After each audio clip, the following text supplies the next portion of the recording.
عمر این درخت پیسته در کنار شهر ترسونزاده را پژوهشگران 900 سال حساب کردند.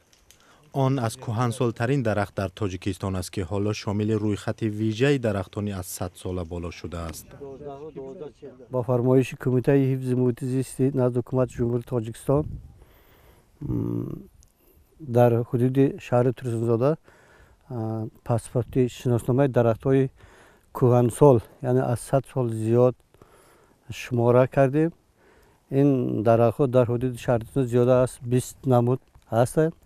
از همین پیسته هم از نمر 10 قطعه با ما وارد شده که در حفظ محیط زیست شعبه شهر ترسونزاده نظارت قرار دارند.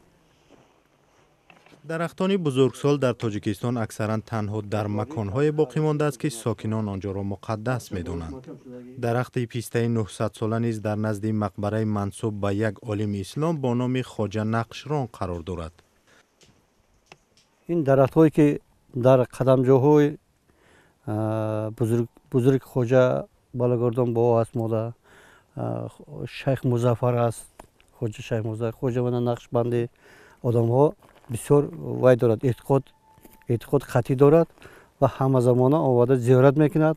همین درخت‌های بسیار نگاهبون میکند که این درخت‌های قدیمی خلق میداند که این بریدن درخت در آرامگاه‌ها، در مزارها و قدمجوهای بزرگترین بریدن درخت یا که باید استفاده نمودن که خیزون اول شمار میکند، حساب میکند. ساکنان هنگام زیارت از این مقبره از میان این درخت عبور میکنند. باور دارند که عمر آنها دراز می شود. کسی که می بیاید هم پسته گذره عمرش دراز میشه.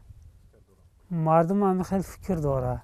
مقامات حفظ محیط زیست تاجیکستان در سال 2016 درختان بزرگسال در این کشور را رویخط کردند. بیش از 2000 درختی از 100 تا 900 ساله مورد حفاظت مخصوص قرار گرفته است.